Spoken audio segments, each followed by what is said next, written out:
Hello everyone. आज हम देखेंगे कक्षा 11 का टॉपिक माइक्रो प्रोसेसर। तो सबसे पहले हम समझेंगे कि आपका प्रोसेसर क्या होता है और उसको माइक्रो प्रोसेसर कब कहते हैं। जो आपके कंप्यूटर के अंदर सीपीयू होता है उसी को हम क्या कहते हैं, प्रोसेसर कहते हैं। स्टार्टिंग में जो कंप्यूटर थे उनके सीपीयू थे वो बहुत बड़े होते थे, तो उनके प्रोसेसर है वो कई सारे बक्से से मिलकर बने होते थे। अभी जो सीपीयू आते हैं कंप्यूटर्स है उनके सीपीयू बहुत छोटे होते हैं, वो एक सिंगल आईसी या चिप पर बने होते हैं। इस कारण से इन्हें क्या कहते हैं, माइक्रो प्रोसेसर कहते हैं। माइक्रो मीन्स उनकी साइज क्या है, छोटी हो गई है। ए प्रोसेसर और CPU implemented on a single microchip is called micro processor. यानी कि ऐसा प्रोसेसर या सीपीयू जो एक छोटी सी चिप या आईसी पर बना है उसे हम क्या कहेंगे, माइक्रो प्रोसेसर कहेंगे। और जो ये चिप होती है इसके अंदर क्या होता है, इसमें ट्रांजिस्टर, रजिस्टर और डायोड्स होते हैं जो कि मिलकर क्या करते हैं, कंप्यूटेशन का काम करते हैं। और इसी चिप को हम कहते हैं आईसी या इंटीग्रेटेड सर्किट। इस चिप की स्पीड मिली सेकंड में लाखों इंस्ट्रक्शन पर सेकंड होती है, यानी कि ये एक सेकंड में या एक सेकंड के हजारवें हिस्से में लाखों इंस्ट्रक्शंस को प्रोसेस कर सकती है। अब हम देखते हैं जो हमारे माइक्रो प्रोसेसर्स हैं उनकी विशेषताएं क्या क्या होती है, उनकी स्पेसिफिकेशंस क्या क्या होती है, जिससे हम एक माइक्रो प्रोसेसर को दूसरे माइक्रो प्रोसेसर से डिफ्रेंशिएट कर सके या बता सके कि ये इससे किस प्रकार से अलग है।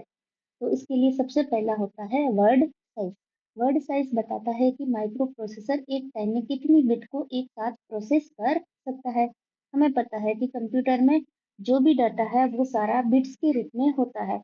तो वर्ड साइज बताता है बिट्स की संख्या जिनको प्रोसेसर एक साथ में प्रोसेस कर सकता है। उसके बाद में आती है मेमोरी साइज या रैम की साइज। ये आपको पता ही है, हर कंप्यूटर की अपनी अलग अलग रैम होती है, किसी में 4 GB, 8 GB, 16 GB। तो ये बताता है रैम की साइज कितनी है। उसके बाद में आती है क्लॉक स्पीड। क्लॉक स्पीड बताता है जो सीपीयू की इंटरनल क्लॉक है उसकी स्पीड कितनी है। अगर सीपीयू की क्लॉक स्पीड ज्यादा होगी तो वो एक सेकंड में बहुत ज्यादा इंस्ट्रक्शन को प्रोसेस कर सकेगा। कोर्स कोर बताता है कि सीपीयू या अपने माइक्रो प्रोसेसर के अंदर इंटरनल कंप्यूटेशनल यूनिट्स कितनी है। ज्यादातर माइक्रो प्रोसेसर्स स्टार्टिंग में सारे सिंगल कोर थे, यानी कि उनमें एक ही कंप्यूटेशनल यूनिट होती थी, जिस कारण से वे एक टाइम पर एक ही कैलकुलेशन कर सकते थे। परंतु अभी जो माइक्रो प्रोसेसर आ रहे हैं वो मल्टी कोर है, तो वो एक टाइम पर एक साथ ही कैलकुलेशन कर सकते हैं। इसीलिए हमारे जो माइक्रो प्रोसेसर है वो मल्टीटास्किंग में ज्यादा अच्छे हैं, क्योंकि वो पैरेलल प्रोसेसिंग कर सकते हैं या ऐसे समझ लो एक साथ अलग अलग कैलकुलेशंस परफॉर्म कर सकते हैं। नेक्स्ट आता है जो भी हमारे माइक्रो प्रोसेसर की विशेषताएं हैं उनको हम देखेंगे डिटेल में। तो सबसे पहला है वर्ड साइज। वर्ड साइज एक बार में प्रोसेसर कितने बिट प्रोसेस कर सकता है। शुरुआत में ये 4 से 8 बिट था और अभी ये 16 से 64 बिट तक है। जो वर्तमान में कंप्यूटर्स है मोस्टली उनकी जो वर्ड साइज है वो 64 बिट्स की है। कुछ पुराने कंप्यूटर है जिनमें 32 बिट्स भी है, पर ज्यादातर में कितनी है, 64 बिट होती है। यानी कि ये एक साथ में 64 बिट का डेटा उस पर प्रोसेस कर सकते हैं, उस पर कैलकुलेशंस कर सकते हैं। नेक्स्ट होता है हमारी मेमोरी साइज या रैम का साइज। मेमोरी और रैम का साइज हमेशा वर्ड साइज पर निर्भर करता है। कैसे, देखो वर्ड साइज क्या है, एक साथ में कितनी बिट पर काम कर सकता है। और जब भी सीपीयू रैम को एक्सेस करेगा तो वो क्या देता है, उसका एड्रेस। तो एड्रेस को रिप्रेजेंट करने के लिए हमारे पास कितनी है, 64 बिट है। तो जितना एड्रेस हम 64 बिट में रिप्रेजेंट कर सकते हैं उतनी ही बड़ी रैम को हम एक्सेस कर पाएंगे। अगर उससे बड़ी हुई तो हम उसको एक्सेस नहीं कर पाएंगे। तो 64 बिट के हिसाब से देखें तो हम 16 एक्साबाइट तक की रैम को एक्सेस कर सकते हैं। यानी कि अगर आपके पास 64 बिट का माइक्रो प्रोसेसर है तो आप उसके साथ में 16 एक्साबाइट तक की रैम यूज कर सकते हो। परंतु हम मोस्टली 8 बिट या 8 GB, 16 GB या 64 GB तक की रैम यूज करते हैं। 16 एक्साबाइट बहुत बड़ी रैम है, इतनी बड़ी रैम जनरली जो नॉर्मल कंप्यूटर है उनमें यूज में नहीं लेते हैं, जो सुपर कंप्यूटर्स वगैरह है उनमें यूज में लेते हैं। नेक्स्ट हमारे पास क्या है, क्लॉक स्पीड। जो ये सीपीयू की इंटरनल क्लॉक होती है वो कुछ पल्स जनरेट करती है हर सेकंड में। और उन्हीं पल्स के साथ में ही प्रोसेसिंग सिंक्रोनाइज होती है। यानी कि जैसे एक पल्स आई तो एक कैलकुलेशन होगी, दूसरी पल्स आई दूसरी कैलकुलेशन। इसी तरह से जितनी ज्यादा पल्स सीपीयू जनरेट करेगा उतनी ही फास्ट क्या होगी, अपनी कैलकुलेशन होगी। तो अगर ये पल्स की पावर्स मान लो पहले क्या थी, किलो हर्ट्ज में या हर्ट्ज में थी, अभी क्या है, गीगा हर्ट्ज में है। तो अभी जो सीपीयू है उनकी प्रोसेसिंग स्पीड क्या है, काफी फास्ट है। अब हम देखते हैं कोर। जैसा कि मैंने ये बताया, कोर मतलब सीपीयू के अंदर कितनी कंप्यूटेशनल यूनिट लगी हुई है। इसको सिंपल तरीके से समझना चाहो तो मान लो एक सिंगल कोर कंप्यूटर है तो उसमें क्या है, एक कैलकुलेटर है जो एक बार में एक कैलकुलेशन कर सकता है।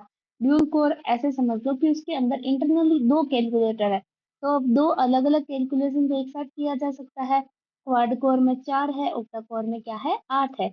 यानी कि आठ अलग अलग कंप्यूटेशनल यूनिट है। तो आठ अलग अलग कैलकुलेशन एक साथ हो जाएगी, यानी कि एक ही पल्स के साथ में आठ कैलकुलेशन होगी, तो इसकी स्पीड 8 गुना बढ़ जाएगी। तो ये कोर्स क्या करती है, मल्टी प्रोग्रामिंग या मल्टी प्रोसेसिंग को बूस्ट करती है, कंप्यूटर की स्पीड और परफॉर्मेंस को बढ़ाती है। नेक्स्ट हम देखते हैं माइक्रो प्रोसेसर की जनरेशन या पीढ़ियाँ। तो सबसे पहले फर्स्ट जनरेशन थी 1971 से 73 के बीच में, जिसमें चिप की एलएसआई लार्ज स्केल इंटीग्रेशन, जिसकी वर्ड साइज थी 4 से 8 बिट और क्लॉक स्पीड थी 108 से 200 किलो हर्ट्ज। और इसका जो पहला एग्जाम्पल था इंटेल का 8080 माइक्रो प्रोसेसर, इसका एग्जाम्पल था। अभी के प्रोसेसर की तुलना में ये काफी छोटा माना जा सकता है। छोटा in the sense of size में ही, छोटा मीन्स की इसकी कैलकुलेशन स्पीड कम थी, इसके साथ रैम वगैरह कम थी, इसकी प्रोसेसिंग स्पीड धीरे थी। सेकेंड जनरेशन हमारी है 1974 से 1978 के बीच में, इसमें भी एलएसआई थी, लार्ज स्केल इंटीग्रेशन।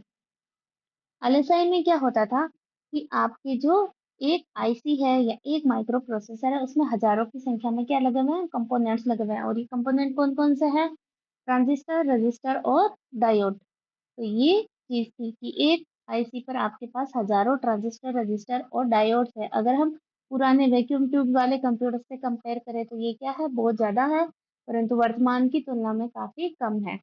यहाँ पर इनकी जो क्लॉक स्पीड थी वो थी 2 मेगाहर्ट्ज के आसपास। और जो इंटेल का 8085 माइक्रो प्रोसेसर है वो आया था सेकंड जनरेशन के टाइम पे। उसके बाद में थर्ड जनरेशन आई जो कि 1979 से 80 के बीच में, और इसमें VLSI very large scale integration use हुआ था, जिसमें की वर्ड साइज थी 16 बिट। और ये जो क्लॉक स्पीड है इसकी 4 से 6 मेगाहर्ट्ज हो गई थी। और इसका एग्जाम्पल था Intel 8086। Generation of micro processor में हम अगली देखते हैं फोर्थ और फिफ्थ जनरेशन। जो चौथी जनरेशन है वो आई 1981 से 1985 के बीच में। इसमें वीएलएसआई टेक्नोलॉजी यूज में हुई थी। वीएलएसआई मतलब वेरी लार्ज स्केल इंटीग्रेशन। इसमें एक ही चिप पर लाखों की संख्या में आपके कंपोनेंट्स लगे हुए थे। और यहाँ आते आते वर्ड साइज ऑफ की हो गई थी 32 बिट। और जो मेमोरी है वो कितनी हो गई थी, 4 जीबी हो गई थी। क्लॉक स्पीड वो थी 133 मेगाहर्ट्ज या बोल सकते हैं 1.3 गीगाहर्ट्ज। और यहाँ के प्रोसेसर थे वो सिंगल कोर थे, यानी कि फोर्थ जनरेशन तक के सभी प्रोसेसर क्या थे, सिंगल कोर थे। और फोर्थ जनरेशन का एग्जांपल है इंटेल का 80386। फिर आई हमारी फिफ्थ जनरेशन 1995 से अभी तक जो चल रही है वो क्या है, पांचवी जनरेशन है माइक्रो प्रोसेसर की। यहाँ पर SLSI super large scale integration use में होता है, जिसे कहीं कहीं ULSI यानी कि अल्ट्रा लार्ज स्केल इंटीग्रेशन भी कहा जाता है। और यहाँ वर्ड साइज क्या है, 64 बिट है। और जो मेमोरी है वो भी 64 GB की होती है। जो क्लॉक स्पीड है वो 533 मेगाहर्ट्ज से 34 गीगाहर्ट्ज तक होती है, या बोल सकते हैं 5.3 मेगाहर्ट्ज से 34, 5.3 गीगाहर्ट्ज से 34 गीगाहर्ट्ज। और ये सारे प्रोसेसर आपके हैं मल्टी कोर, जिनका एग्जांपल है पेंटियन, जियोन। और जो इंटेल के i3 i4 i5 micro processors आ रहे हैं वो सारे आपके फिफ्थ जनरेशन के माइक्रो प्रोसेसर्स है। जो ये सारे क्या है, मल्टी कोर माइक्रो प्रोसेसर है। Multi core in the sense dual core, quad core, octa core. Micro processor के बाद में हमारे पास आता है माइक्रो कंट्रोलर।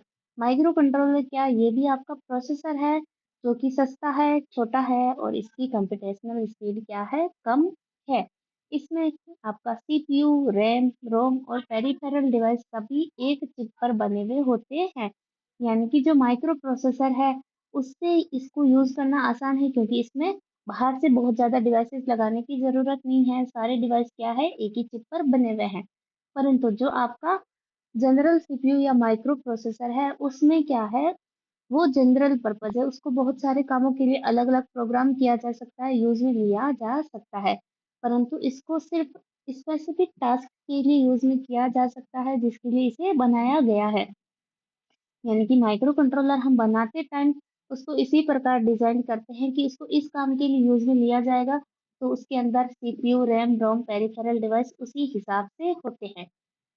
इसका यूज सिर्फ विशेष कामों के लिए किया जाता है, जैसे कि आपका वॉशिंग मशीन का माइक्रो कंट्रोलर है, और जो एसी का माइक्रो कंट्रोलर है, रिमोट का है, टीवी का है। अलग अलग डिवाइसेस के अलग अलग माइक्रो कंट्रोलर होते हैं और वो सिर्फ उन्हीं डिवाइसेस को कंट्रोल कर सकते हैं। उसके अंदर उन्हीं से रिलेटेड क्या होते हैं, प्रोग्राम होते हैं। तो अब हम देखते हैं माइक्रो कंट्रोलर का स्ट्रक्चर। तो यहाँ पर क्या होता है, आपकी क्लॉक, सीपीयू, मेमोरी, ये सभी चीजें सिस्टम बस द्वारा आपस में जुड़ी हुई रहती है, और ये आपस में जुड़े रहते हैं इनपुट आउटपुट पोर्ट्स के जरिए। और जहाँ पर आपका इनपुट और आउटपुट होता है, जैसा ये हम पहले देख चुके हैं। नेक्स्ट आपका है कि जो आपके माइक्रो कंट्रोलर है वो कहाँ यूज होते हैं। तो माइक्रो कंट्रोलर रियल वर्ल्ड में यूज में आते हैं, जैसे वॉशिंग मशीन में हो गया, कीबोर्ड है, माइक्रोवेव है, रिमोट है, माउस है, इन सब में यूज में आता है। वॉशिंग मशीन में आपके जो ऑटोमेटिक वॉशिंग मशीन है उसमें क्या होता है, ऑटोमेटिक वाटर फिल होगा, उनको कपड़ों को सोक किया जाएगा, उनको वॉश किया जाएगा, ड्रेन किया जाएगा, पानी को स्पिन ड्राई किया जाएगा। तो ये सारे फंक्शंस उस माइक्रो कंट्रोलर के अंदर प्रोग्राम किए हुए रहते हैं। उसी हिसाब से आपकी मशीन काम करती है। तो ये क्या होता है, आपका माइक्रो कंट्रोलर होता है। वैसे ही कीबोर्ड का एग्जांपल ले, तो कीबोर्ड से हम कुछ भी की प्रेस करते हैं तो कंप्यूटर को उसकी बाइनरी जनरेट होके जाती है। तो ये कीबोर्ड के माइक्रो कंट्रोलर का काम है कि जो भी की प्रेस हुई है उससे रिलेटेड बाइनरी कोड जनरेट करके कंप्यूटर को भेजे, क्योंकि कंप्यूटर हमेशा बाइनरी ही समझता है। अब नेक्स्ट देखते हैं माइक्रो प्रोसेसर और माइक्रो कंट्रोलर में की डिफरेंस क्या है। तो माइक्रो प्रोसेसर में क्या है, सिर्फ सीपीयू, जबकि माइक्रो कंट्रोलर में सीपीयू, रैम, रोम और इनपुट आउटपुट डिवाइस सभी एक चिप पर होते हैं। दूसरा, माइक्रो प्रोसेसर को यूज में लेने के लिए हमें अलग से रैम, रोम और इनपुट आउटपुट डिवाइस जोड़ने पड़ते हैं, जबकि माइक्रो कंट्रोलर में भी ये साथ में है, तो कोई अलग से डिवाइस जोड़ने की जरूरत नहीं है। माइक्रो प्रोसेसर मल्टीपर्पज काम के लिए यूज में आता है, जैसे आपका पर्सनल कंप्यूटर है जिसमें हम एडिटिंग करना है, वीडियो एडिटिंग करना है, म्यूजिक बनाना है या म्यूजिक सुनना है, मूवीज देखनी है, इंटरनेट पे कुछ सर्च करना है, सारे काम कर सकते हैं। जबकि आपके माइक्रो कंट्रोलर को हम स्पेसिफिक टास्क के लिए यूज में ले सकते हैं, जैसे वॉशिंग मशीन का है तो सिर्फ वॉशिंग मशीन के साथ यूज में आएगा, रिमोट का है तो रिमोट के साथ में, अगर आपका कीबोर्ड का माइक्रो कंट्रोलर है तो कीबोर्ड के साथ ही यूज आएगा। माइक्रो प्रोसेसर ये काफी महंगे होते हैं और इनकी साइज बड़ी होती है, जबकि माइक्रो कंट्रोलर सस्ते होते हैं और इनकी साइज बहुत छोटी होती है। Thank you for watching.